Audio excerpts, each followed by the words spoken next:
What's up, everyone? Welcome to my corner of the internet. I'm your host, Ryan Cramer, and this is Crossover Commerce, presented by PingPong Payments, the leading global payments provider helping sellers keep more of their hard-earned money.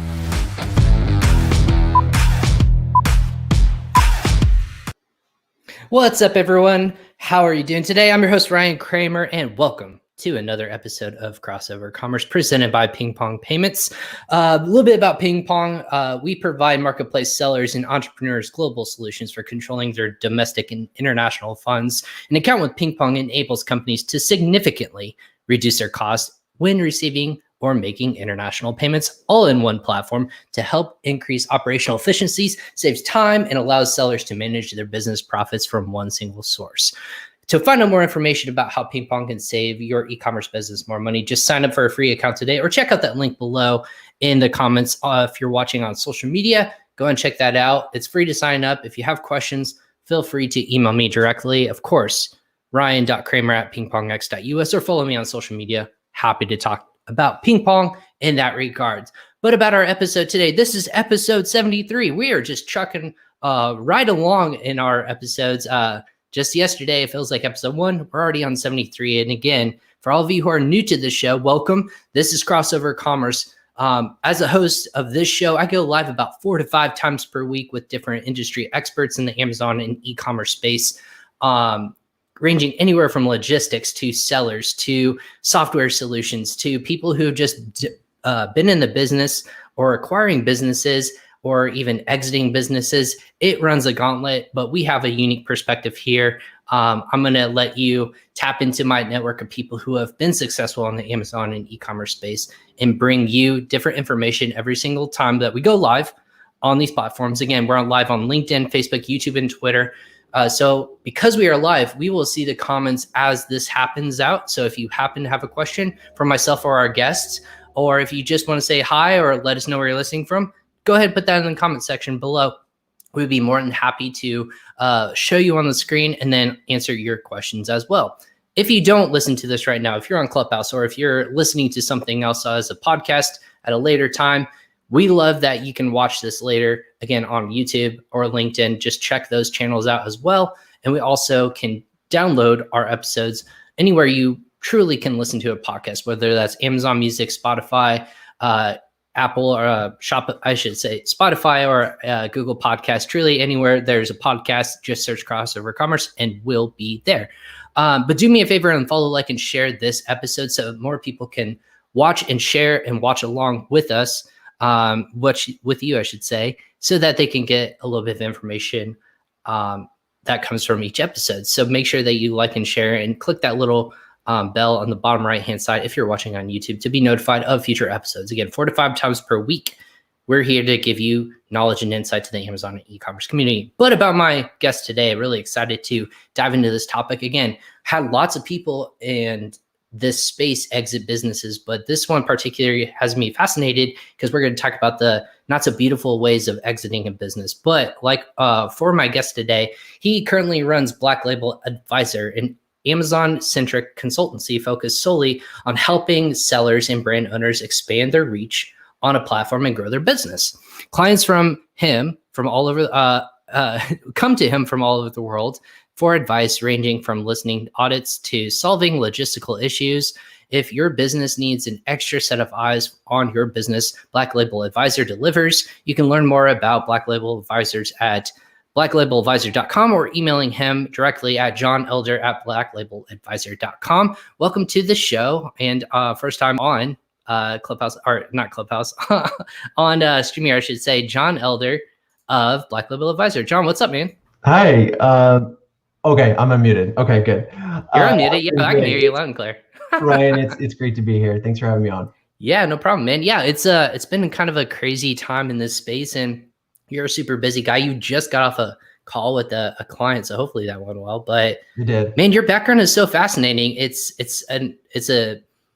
not many people that get to say I exited my business and have been successful on Amazon, and now I'm going back and helping people do the same thing. But for you specifically, you had some ups and downs. But before we dive into our topic today, what's kind of like that background? Like, who is John? Who what makes you tick? Like, where are you located? Like, The whole shebang. Paint us a Yeah. picture for yourself. Yeah. So I got started a little differently on Amazon. I honestly, thought I was going to be in commercial construction for years. And so Interesting. I went to University of Washington, started out just with an amazing career, very successful experience. And I started realizing that the corporate ladder is going to be very slow and very painful. And I wanted to get paid more. And so I wanted to, start a side business. And this was right around 2014 when I jumped into the Amazon FBA world, specifically private label, and just started growing with a humble, golfing product. And this led into an expansion of golfing products and expansion into lots of different brands. And ended up, so right out of college, I was working in San Diego. Okay. And then after that, I moved with my wife and my son to Dallas. We moved here actually for another construction project. That project ended up being a royal pain, and it was absolutely terrible. And gosh, about 2 years after that, I ended up going full time into my Amazon brands Okay. and rented some office space in Dallas, and just went all in. And so I did that for a few years, and then exited in late 2019. And a lot of people have asked me, how did you exit so fast? I actually had I had a vision board from day one, and a lot of people will say, well, what does that look like? Honestly, for me, I had a very specific multi-million-dollar number, before I launched my product. And so that kind of, I had every business decision I made was filtered through that number. And so, whether that was branding or which products to launch, I really had to think about, does that fit my long-term goal? And so my goal was actually to exit within 10 years, and then I ended up exiting in under 5 years. So it happened a lot faster. You Thanks halved it. Yeah. You put in twice the amount of work that would have taken in 10 years in 5 years. That's all to it, right? Yeah. Easy. And a big thanks to really cheap capital. So that helps Right, too. exactly. It doesn't hurt. Yeah. So what drives me, I love building things. I love launching new products and working with people and doing something of my own. And so that was always a dream of mine. I've started a couple businesses over the years, and this one was my greatest success. So it's been a real journey. So you go from construction, your first selling online, you said it was a side hustle, but it's actually you jumped straight into Amazon right away. And that was your next job right after this, you said failed construction job. Like you didn't like it. So you just jumped full into Amazon. Yeah. And I mean, I have to be careful. I mean, I was extremely conservative with making sure I was able to cover my day job salary with my Amazon business. So I proved that to myself for over 6 months. And at that point, just talking with my wife, we felt like, okay, this is actually working, and we can cover more than enough of our bills and just normal life at that point. And then I literally called in my 3 bosses and let them know that I was done. So it was definitely just a sense of freedom at that point. And working on something that you built up from the ground up is so exhilarating. I can't even describe to you. I bet. And I was going to say, not just yourself, you probably had to convince your wife and everyone else of, hey, don't worry, like we have this covered. Here's the numbers. This is how we do it. So I know at least like that's how my perspective would be. So I'm sure that conversation happened over a course of multiple days, weeks, if not longer. Yeah, that's where the 6 months came from. So, right, exactly. But at the same time, it's crazy. My day job was brutal. It was brutal. Okay. So construction, right? That's not for every person, right? It's hands-on. It's early, late. I mean, as long as there's light outside, I can imagine that's when construction has to happen. Yeah, I mean, sometimes you're working from 7 to 7. So these are long days. And so my wife, it definitely piqued her interest that Amazon was going to be way more flexible, and I get to decide my own hours. So that was really attractive. A win for everyone. So why golf? Why golf equipment? Like what got you into that? Like obviously you're doing the research. Is that a passion for you? Is that something that you were able to say like, hey, I know the game. I played it myself. This is a solution I can, jump right into and find a Yeah. solution for it. Yeah, so to give you a little bit of background, I golfed in high school and college, Nice. and I talk about this with my clients all the time, just focusing on products you actually care about, things that you have passions in. Maybe something has a greater mission for the world, something that really kind of wakes you up in the morning. You're excited to innovate and excited to work on the product. So for me, I ended up with a golfing product for two reasons. One, I was really interested in it, and there was a ton of opportunity at the time on Amazon for that specific product. And I ended up, its story there is kind of crazy. Ended up having 8 color variations, and that became the number one seller in that category. And then I ended up realizing that I was working with the same supplier that works with the PGA Tour. So, There you go. I had a leg up in terms of my quality, and Awesome. so that was just amazing to see how small the world is with manufacturing. So yeah, what was that like? So this is building a brand from when was the kickoff of this of your brand on Amazon? This is 2016, 18? No, the kickoff was, gosh, that's called that December 2014 is when I launched Okay. the So golf product. that's pretty early on in terms of the private label side of business, to be honest with you. Not a lot of people, and that's when a lot of people started to scale, in terms of the FBA side. It was kind of, I call it the Wild West It timeline was. of Amazon. So you got Definitely. in pretty early, which is pretty fascinating for you. Yeah. Did you look at other platforms to sell on, or Amazon was it? Not eBay, not other marketplaces. Amazon was going to Yeah. be the one for you. What was that decision like? Even in 2014, Amazon was the place to be. Right. It was it. And eBay there was a little bit there, but nothing compared to Amazon. And definitely not on Etsy, just for, the type of scaling I wanted to do with the type of products I wanted to sell. It was, at that time, it definitely felt like I'm getting in and this is going to grow really fast, potentially.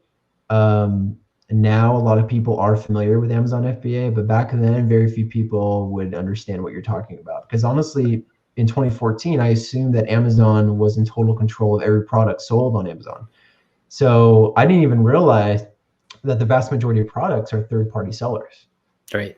I believe at the last I looked is 67, 65% is now still third-party sellers, Yep. and not 1P, not, arbitrage, or I want to know if arbitrage is factored in that 65%. But yeah, third-party sellers are people buying and selling on a marketplace, which is what it is happening on Amazon. Yeah. So you did that back in 2014, pretty early on, but I'm assuming all your clients are saying, well, you were early to the party. Why should I, trust that you know what you're talking about? Things have changed, things like that. What was kind of like that 2014 to 2019? It's a 5-year growth period, or a scaling period, I should say. What's that 5 years look like for you as a seller? And then are you growing and bringing different products to market under that brand, or is it just one hero brand product? What's that story like? Yeah, honestly, a couple clients have asked me about that, and the same issues that people have now, for the most part, are the same issues I had back then. So the biggest thing that's changed really is the per SKU level inventory restrictions. That's obviously complicated, inventory shipments. But in terms of people coming after you with beautiful photos and branding and having all their trademarks set up and design patents, that was always a thing. So I started with the golfing product, and then ended up launching quite a few brands. So I was actually up to 12 brands, and then I just got totally burned out in the first year, and I'm like, okay, I need to really focus on branding and expanding my brand presence and expanding my product lines under these brands, because if I want to exit someday, a potential buyer does not want to see a bunch of random products. They want to see cohesive branding. They want to see, between 5 and 10 products under that brand. They want to see,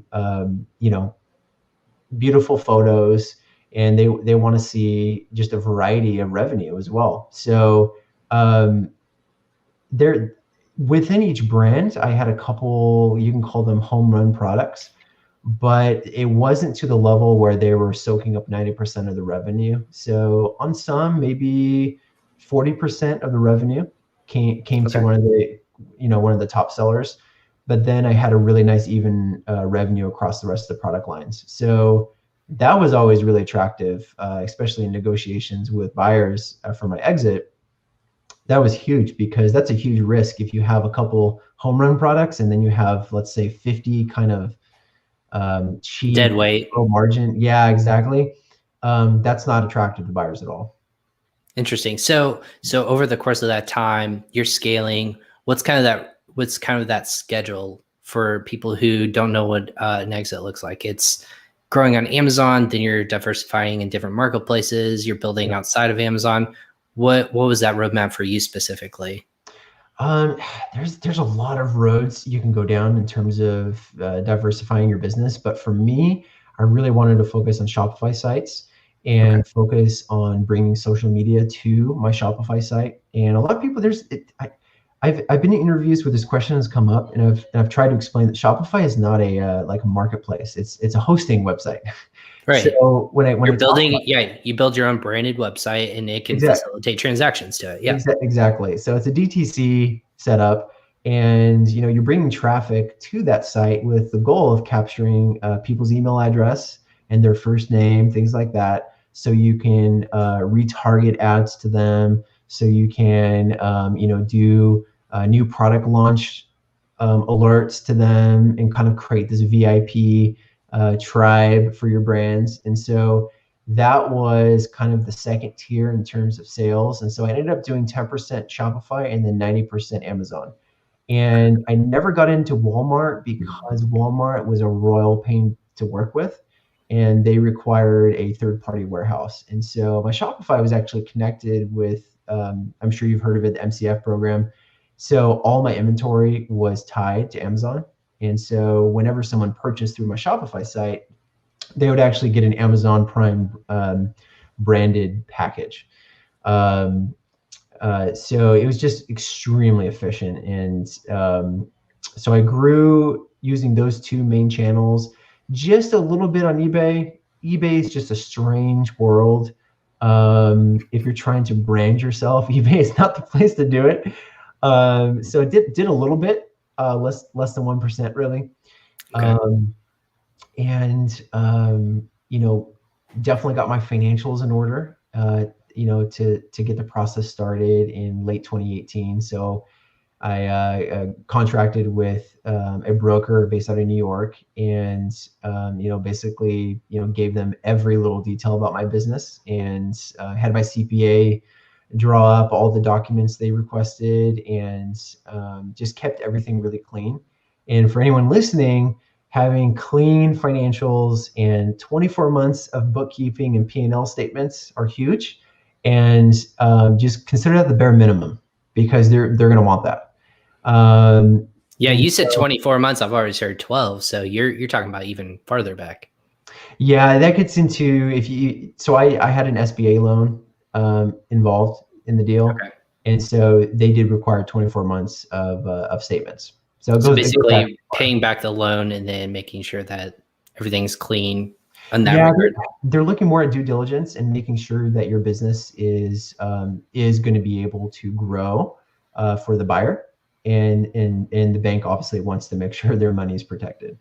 That's amazing. So, I mean, first off, congrats. That's amazing to Yeah, exit a business, even like right before, I know 2020, especially like you said, it was a month or two right before everything kind of shut down and whatnot. And a lot of people, went through a lot of different changes and whatnot. So the timing, did that benefit you, do you think? Or did that kind of maybe, do you ever have, let me rotate this back a little bit. Do you think the timing was perfect for you, or do you think that if you rolled it and held on to a little more, the multiples might have been more in your favor? Or what is that? It was um, time to go, or was this time to go? well, I was pretty tapped out, and Okay. I was ready to exit at that point, and I hit my goal number that I had from day one, anyways, and so that was a huge component. But obviously, no one saw COVID happening. Right. And so that came out of left field, and it happened right after. So I closed in September of 2019. And that was just stunning to see that. But to be quite honest with you, I could have held all my brands in my seller account and had a much higher multiple, because with zero experience, the buyer of my business has actually grown between 50 and 100% year over year. So they're actually doing fantastic. And I could have kept it and kept going, Right. but for me and where I was in life, it was the right timing. Gotcha. So my question to you, would you do it all over again if you had to? If you had to Yeah, start scratch, yeah, you would. Okay, so yeah. starting from scratch, is that something in the future you would do this all over again? Let's just Yeah, get that. absolutely, absolutely. Actually, my next project realistically is going to be a Made in America product line, Nice. and it's going to be something that it's going to be a little different because I'm not shipping from overseas, but I really want to kind of ride. I think that that's going to be a trend for decades to come. Just supporting American business owners in sourcing here in the States. So yeah, I would do it all over again. I would do some things very differently from day one. But there's so much opportunity right now, especially because of COVID. COVID changed everything. So all the retail that was in stores has, well, I mean, a lot of it has shifted to e-commerce now. So I mean, there's just incredible opportunity now. There's more people than ever on their phone shopping. That if you have an innovative product and you're bringing something new and unique to the market, it's a great time to be selling. Gotcha. Yeah, absolutely. And I would agree with that. And on the show, like we hear all the different challenges, obviously, that 2020 faced. And you said something that I want to kind of like hold on to, and kind of go and run with, is that there's some challenges for years to come. And we highlighted those. When you're exiting your business, maybe let's talk on this first. Exiting your business, not all sunshine and rainbows. There's lots of challenges along the way as a seller. And then, like you said, keeping books clean, all this stuff that goes into it. What are the, we talked about the highs and the highs, like you get that, either payout. I'm not sure what your payout structure was, if that was if you're allowed to say it or who you worked with, but let's just assume that it's all cash. You exit clean cut. There's no like either a payout structure where it's like after a year and there's still profitable and growth factor, you're paid out through that, or you're still an active investment or investor in that brand, if you will, equity in that brand. You're just clean cut. What are the lows in terms of exiting a business? Like what's the stuff that no one talks about that you are just like up late and now you're like, gosh darn it, like, or you can curse even. I'm sure you're cursing, but we'll keep it clean for now. Gosh darn it, like I can't believe like this is the issue and we're running this one little snag. It keeps me from exiting my business. What are those dark kind of corners of exiting your business that no one talks about? Yeah, there's two things that pop out for that. One is just extreme paranoia, and that takes on it's extremely heavy burden to bear. But when you're going through due diligence and you're working with a broker and you're constantly updating the potential buyer, sometimes things get delayed multiple months. Um, if there's any, maybe a listing suspension, or all of a sudden, potentially there is a flood of new sellers undercutting you, anything like that can scare off a buyer. So a buyer has a long time in the process to pull out of the deal. And so you're just constantly, like, every minute of the day, you're checking all your listings, you're making sure that nothing's suspended, you're making sure that all your pictures are correct. So that is a heavy toll. And Mhm. by the time I exited, I was just absolutely crushed. So that experience is not fun. The second thing that a lot of people don't talk about is that sometimes the bank will pull out of the deal and they won't even give you a reason. So that actually happened to me. The So bank in what regards? Like what are you saying with the bank, you mean? the buyer of my business used an FBA loan, and so these are large banks that work with these small loans. These are I think they're under $5 million loans, Okay. and the bank just emailed the buyer and the broker and said, we now do, they said, due to I think it was economic reasons. It was extremely broad. We are pulling out of the deal. And this is 3 months into due diligence. And so I thought the deal was dead at that point. And the buyer was, I mean, he really wanted to buy the business. So he went out and found a replacement bank and got the deal done. But, that's more stress involved because now it's like, oh my gosh, you have to start all over with a brand new bank. And it kind of makes you wonder, is this going to put a check kind of, in the buyer's mind? Is this really a business I want to buy? And so all of that is, it's an emotional toll. You almost think there's more doubt in their mind because this happened, that an entity is pulling out of a business deal. Yeah, exactly. And you're like, maybe I'm not doing the right thing. And then they're like, I'm out. Yeah. So it sounds, I was going to say, so it sounds like this is a private equity transaction, right? This is not like an aggregator. This is not like a buyer seller, like a Empire Flippers or anything like that. This is another individual who wanted to buy your brand and grow it. Correct? Yeah. Correct. Okay. Gotcha. Correct. Okay. Correct. Gotcha. I just wanted to set the stage because we've had aggregators, we've had, multiple people in different industries. So we want to make sure we set the scene. Yeah. This was a private, this is actually a husband and wife team. And they were, it's even more stressful. You just got me all stressed. They ran businesses together though. And they were great to work with, just fantastic people. And they came on with zero Amazon experience. So there's a lot of training involved with them to get them up to speed. Was that part of the negotiation that you had to somewhat train them as well? Yeah. So that's actually kind of funny. So it started out with like just this massive amount of hours. And then I have my own counsel. And so I push back and I tell my lawyer, I think this is fair. You end up meeting in the middle, these are with contract negotiations. You don't want to push too hard. And so it was in-depth training for a month. And then as needed, I think it was like a max 2 hours a week or something for a year. Okay. So interesting. Yeah. So every contract's different. But this was, this was you can call it a mom and pop company. They just wanted to, buy it, grow it, and expand the brand, and flip it between 5 and 7 years. So okay, so they were gonna then have an exit strategy and then build it out and then even exit themselves. Interesting.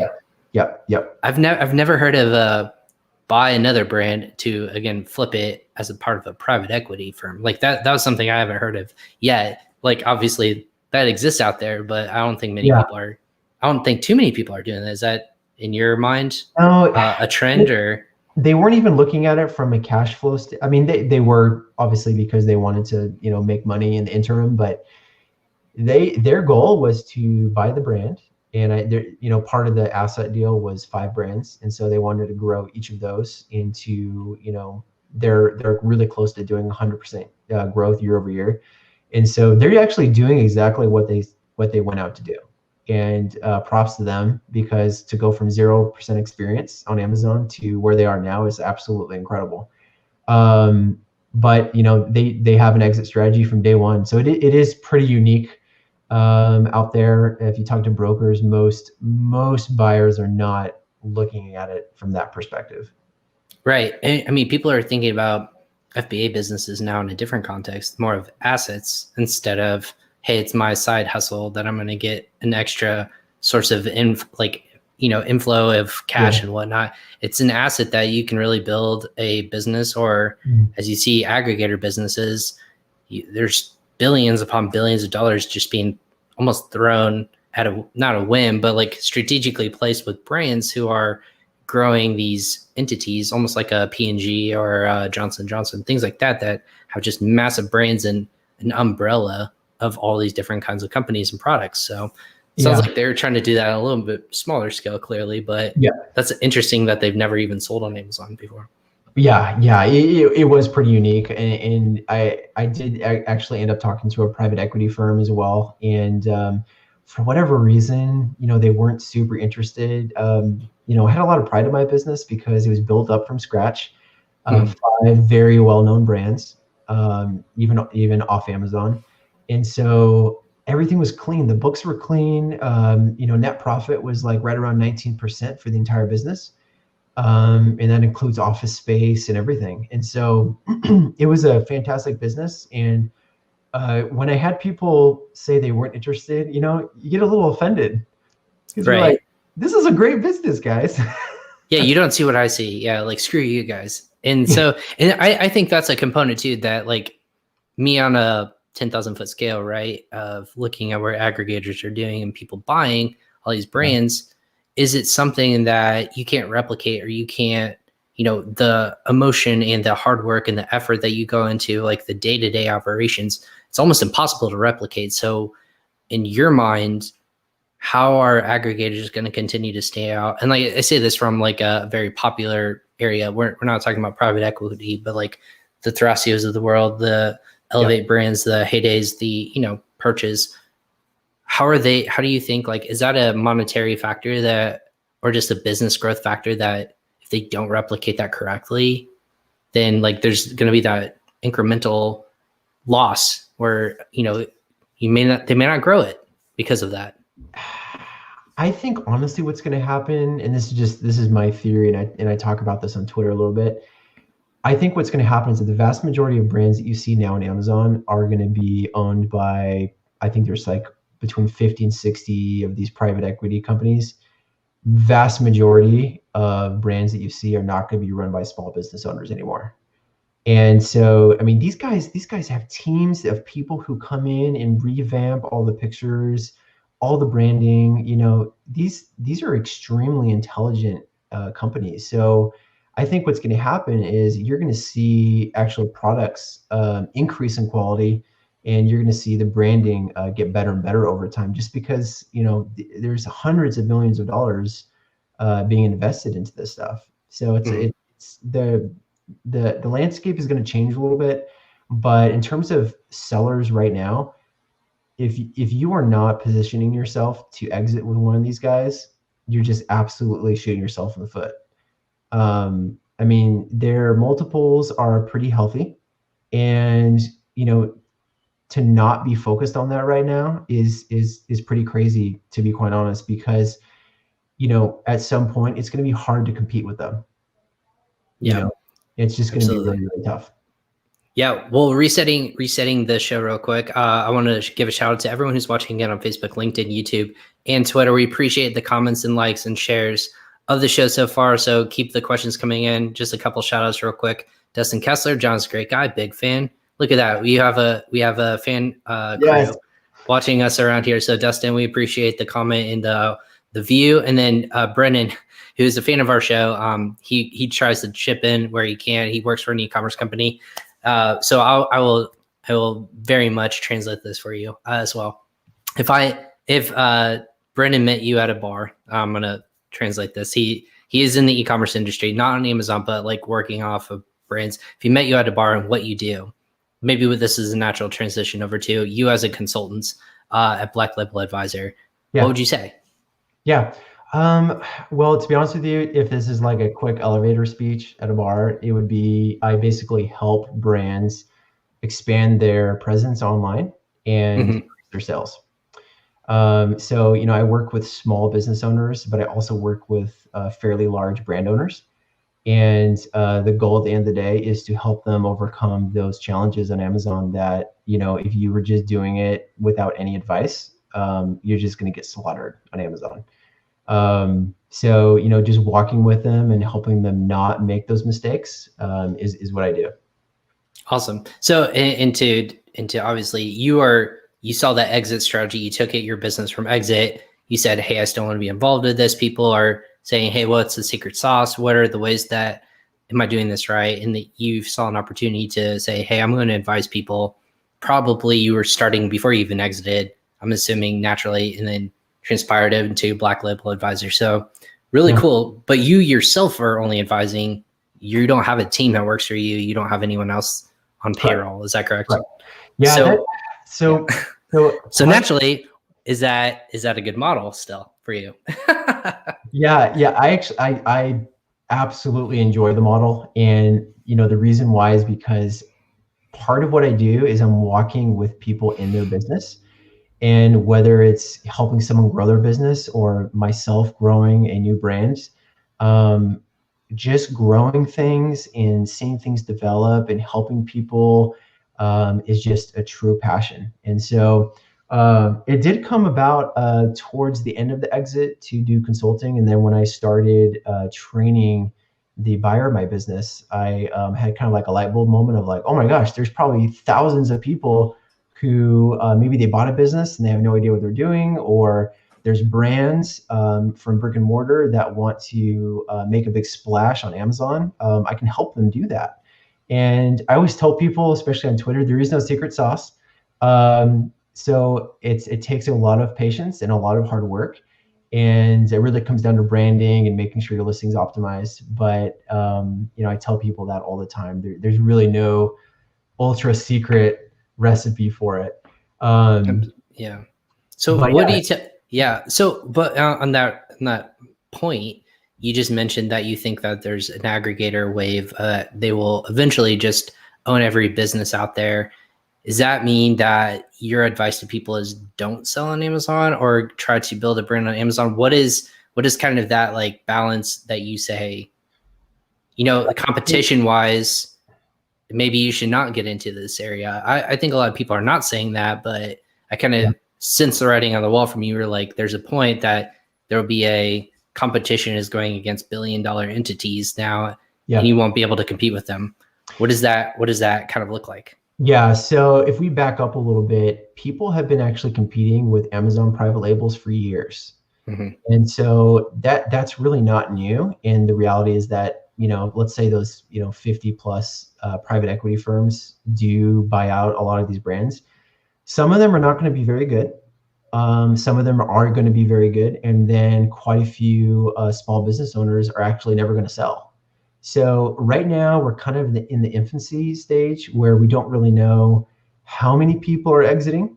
We obviously know that there's billions of dollars buying these brands, but the marketplace is so massive that there's always going to be opportunity. And even on Amazon, I mean, Amazon's just absolutely terrible at branding, and people compete with them and do just fine. Other people don't. So it's kind of like hit or miss competing with Amazon. But it's one of those things that there's always going to be opportunity, and absolutely selling on Amazon is a good time right now. And actually, when I'm working with people, most people have kind of between 5 and 10-year exit strategies. And their dream is to exit to one of those companies or just a private buyer like I did. So, whether it's a unique product or, something that's truly solving a customer need, there's always going to be opportunities for that. So where's the growth happening for you now that different from back in 2014 when you started? Where's the exciting, growth happening that you're touting to your customers and clients and saying, hey, you need to be in this area because this is hot right now. You're going to do well. You're going to add to your brand value once you exit. If you're here, what are those locations or platforms looking like? Whether it's a marketplace or, just doing a strategy. Yeah, I mean, if I started from day one, I would have focused so much more on branding. I mean, to be able to control your customers off Amazon and to, possibly be in brick and mortar like a Nordstrom, that's really popular right now. But really just focusing on your Shopify store and making sure everything is optimized on Amazon is huge right now. There's a lot of people that we're going to see Walmart become a huge player in the e-commerce space pretty soon. They already are huge now, but they're definitely going to be the next competitor for Amazon. So that'll be coming up. That's going to present all sorts of new opportunities for sellers because now you're going to be sending inventory to two places. One's going to be your third-party warehouse for Walmart, and then you're going to be sending an inventory for Amazon. So, that's a very real new reality coming up. Is there, do you think that with Shopify continuing to grow the way they are, is that in any way a scare? Should Amazon be worried that it's a legitimate threat to them in terms of like, it's good for e-commerce sellers that there's another viable place to sell products, right? It's not technically a monopoly, but should Amazon be worried that people will continue to grow in that capacity instead of just focus solely on Amazon?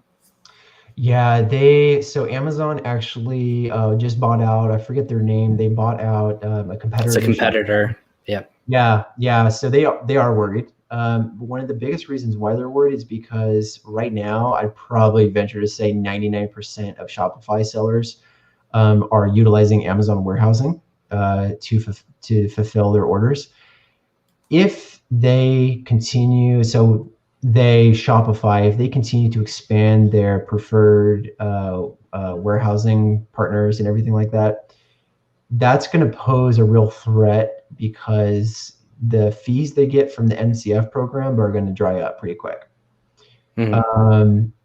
Really, Amazon wants to control everything related to the customer. And so I think Amazon's going to, basically, they love data. And so I think they're kind of foaming at the mouth at growing an e-commerce platform like Shopify and blowing that up, and then also putting all sorts of crazy stipulations on the data, because right now it's the first and last name is going away, and now you don't have any information related to your customer.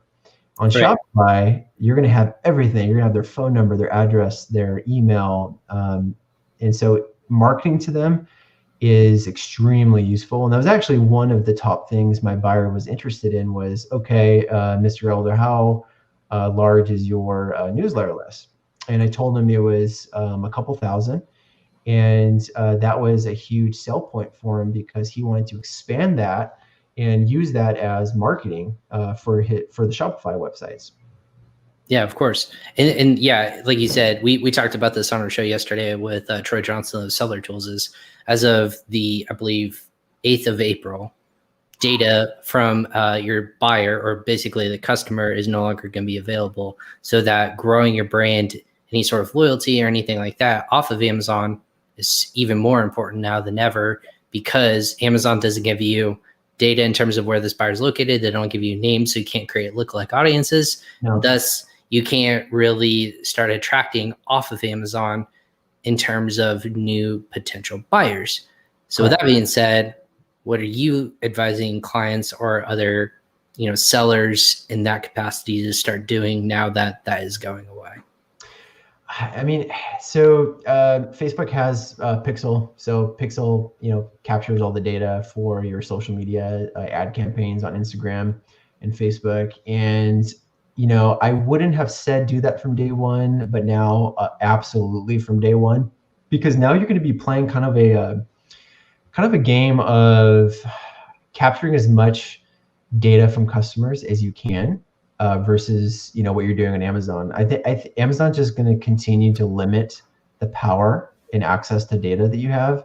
And that poses a real issue of like you said, the lookalike audiences and retargeting. So when I'm talking with clients, absolutely from day one, it's get your Shopify set up. And a lot of people hesitate because it sounds really complicated, but Shopify is so streamlined. It's an absolute joke. I mean, it's so easy. And so setting that up from day one is different now. And just having those call outs and trying to capture their email address, all that's extremely useful for branding long term. And then it's also useful for review generation.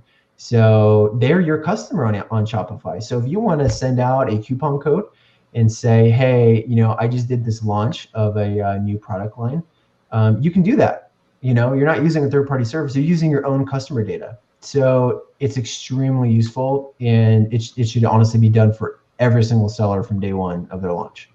Absolutely. We've heard people with tactics of, hey, if you're going to want people to have that transaction on your website, you can obviously have it listed the same as Amazon, but if they sign up with more information, they can get access to a discount or the next free shipping or whatever that looks like, offer some sort of incentive where that price, even though it's matched on Amazon, can be dropped a little bit lower. They're there to save some money. You're still capturing their information. So it's a win for you. But if they say, hey, I know for a fact that I can buy on Amazon, they can still buy on Amazon if they truly wanted to. You're still winning in that regard. So that being said, are you when you're first starting, are you directing people to purchase on Amazon or having them purchase directly on Shopify and fulfilled, like you said, with the multi-channel fulfillment program? Because not many people are like as experienced, like starting right away. What do I do like to get people launching products, getting started? Do I do this two-prong approach to have that happen? And most of our products just be sold directly on Amazon and fulfilled by Amazon, and then later tap into that, like purchase and fulfill through Shopify. What are you telling people to do? Oh man, that's easily doing the MCF program from day one. And so the moment your inventory hits, setting up that link relationship between Shopify and your Amazon inventory, and setting it up that way, because it's a referral fee, and it makes your life so simple in terms of logistics, that it's really the most optimal way to do it. So how's that? Yeah, I was gonna say that. Well, how does that affect your ranking on Amazon then? Zero effect. How is that the case though? How does Amazon not ding that if that's happening? So your Shopify orders are actually listed as Shopify orders, and it's totally separate from the Amazon platform. So you're simply using their fulfillment, but that order through your Shopify site is never logged as a sale on Amazon. So it's completely separate. Yeah. Okay. But even starting out like a brand new product or brand launching, you're saying this tactic from day one is probably your best case scenario, even though it might not be driving traffic to Amazon and ranking your product there? Or do you have a whole different campaign set up for launching new products on Amazon and getting those scaled to page one? Yeah, so think of Shopify, like if you were starting a launch from day one, Shopify is going to be a totally different environment than Amazon. So Amazon, it's all about the Vine program, using tools like Rebate Key and just pumping PPC really, really hard from day one. And that's kind of Amazon centric. And then your Shopify store is really, you're kind of drawing traffic from Facebook and Instagram. Google's pretty dead in terms of products and search volume and things like that. But really what you're doing on Shopify is you're building up your basically your customer list. And over time, it's kind of like a yo-yo effect. So you're capturing the data, and then you're going to use that data on future launches. Great. So it's kind of like a joint, a parallel strategy. And I used to use my list to promote new products, new variations of products. For example, I used to sell kid swings. And so if I launched a new color or a new design, especially now in blue, now in pink, now in whatever color. Yeah, exactly. So if something was new, I alerted my couple thousand people about this, and it had a pretty decent effect on the launch of that variation. So it's extremely effective long term. You're not really getting a lot of benefit right at the beginning, but that's the big holdup is like, is it really worth my time? And the answer is absolutely, because if you're capturing the data from day one, you can use that for future product launches. So you're telling people if the transaction were to happen, you would prefer to happen on Shopify than to Amazon for multiple reasons. Obviously, capturing their information, but and your margins are higher. Well, clearly, your margins are higher. I always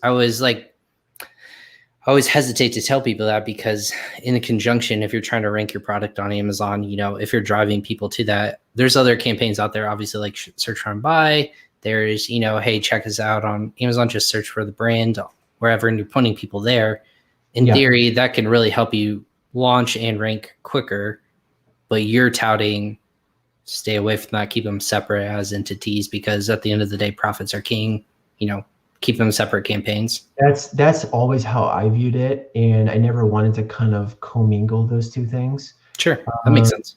Yeah. So that was kind of like a business strategy, and it worked out really well. I mean, my return on investment, it ranged from 7 to 10% with my Facebook and Instagram ads. Nice. So Yeah, it's a very powerful tool for sellers. Interesting. I know we're pretty close to, or we're already at the top of the hour, but I hopefully have you for a little more longer than that.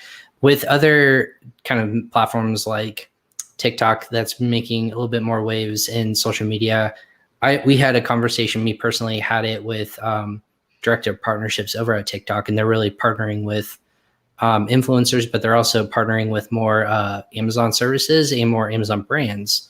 What's kind of your take initially, if you haven't already thought about like being in a platform where it's can go viral quickly? I've seen it affect sales in an instance, drop of the hat. It's almost like the first wave of like, you know, the trend effect of if someone's going to feature it in a quick video like that, whether it's an influencer or an ad, and then you have an audience that's young in generation, Gen Z, Y. I forget who younger than me. I like haven't paid attention. Anytime it says millennial, I'm like, yeah, that's me, and forgot everyone afterwards. But when you're looking at new like platforms like that to capture more audience share, what are your initial thoughts on kind of tapping into that, building a brand, helping your businesses grow? Yeah, I mean, TikTok is kind of different. Your product has to fit the demographic for TikTok. So my products never really would fit something like that when I was selling. And it What has would be good? What would be good ones for TikTok? Let's go over like, is that just like trendy stuff? Is it weird, uh, unique? it can be I trendy. don't even know how to. I don't even know how to quantify what TikTok audience is shopping for. Yeah, that's the thing. I'm not even on TikTok, so I'm Me like, neither. you hear. I do a lot of reading and stuff, but it's one of those apps that is extremely young with their demographic, and almost all of my markets, Or gosh, older, probably if they were golfing. 30 and 60. And so, I doubt they're on TikTok, but if you have like, for example, if you look at like wallets or something, or trendy phone cases and things like that, that could be an awesome platform for that. So it kind of depends on your product line. But to be frank, I have never really jumped into TikTok. So Gotcha. Well, I guess my last question for you, John, what should people be kind of really focusing on in 2021? What's the number one key component that to be successful and to continue to scale at rate or even grow their business, this is what they need to focus on moving forward this year? yeah, definitely two things. One is, make sure you're using the really cheap capital that's out there right now. There's great companies like Payability and AccrueMe and others who really fit really well into the Amazon ecosystem. And a lot of people are hesitant to do that just because they view it as a risk. Um, even utilizing something like Amazon Lending. Gosh, I use that all the time, chronically, all the time. And it was just unbelievably convenient to use those funds. So the reason why I was able to do 100% year over year was because I was using capital from other people. So, Right. So more product. And when you say capital, we'll quantify for people to say like invest that into product, invest in advertising, invest in ways where you can scale quicker and have more sales. That's what you mean by capital. yeah, exactly. Yeah, I mean, this is like everything from credit lines with like someone like Chase Bank, or small business lending loans. It's all, honestly, the vast majority was for inventory. So if you want to launch 5 products instead of 1 product, if you have lending, you can launch your 5 products and grow very, very fast. That's awesome. Well, hey, John, before we leave and cap off this episode, where people can learn more about you, can follow along if they have questions, what are the best ways to get in touch with you and Black Label Advisor? Yeah, 2 ways. You can go directly to my website, www.blacklabeladvisor.com, or you can email me directly. It's John Elder, and my first name is Jon, at blacklabeladvisor.com. So those are the easiest ways to find me. And then I'm also on Twitter and Facebook, and my handle on Twitter is BL_advisor. So yeah, looking forward to connecting with some of your listeners. Absolutely. And again, Black Label Advisor, check them out. We put that in the comment section. So if you have a question, you want to click the link, you're watching us on desktop or on your phone, go ahead and click that link in the comment section below. It's also in our show notes for people who are listening on the downloadable version. Make sure you check out that website as well. And check out John on social media. But John, thank you so much for hopping on today. You guys are doing great things over at your company. Congrats on the success of exiting your business. Yeah. Not lots of people get to do that, which is fine, which is awesome, but you get to do that, be profitable, and grow your business and brands. Looking forward to working with you in different capacities, also moving forward. Yeah, definitely. Thanks for having me on the show. Yeah, no problem. And again, I want to say a special shout out again. Thanks to John for hopping on Crossover Commerce again.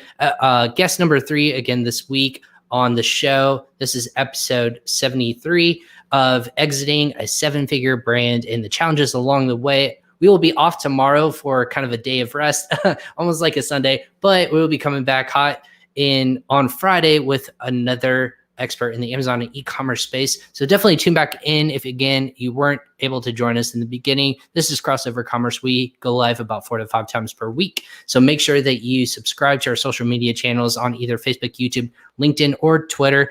That way you can be notified when I go live with experts like John in the Amazon and e-commerce space. I'm the host, Ryan Cramer. This is my show. I love talking and answering questions for people in the Amazon and e-commerce space. Even if you're not an expert, not selling online, feel free to tune in, give us a rating on Amazon, Google, Spotify podcast, and tell us what you think. If you have people you want us to talk with, I will be more than happy to reach out to them and come on the show to share their expertise as well. But for John, again, I'm Ryan Cramer with PingPong Payments. We'll catch you guys next time on Crossover Commerce.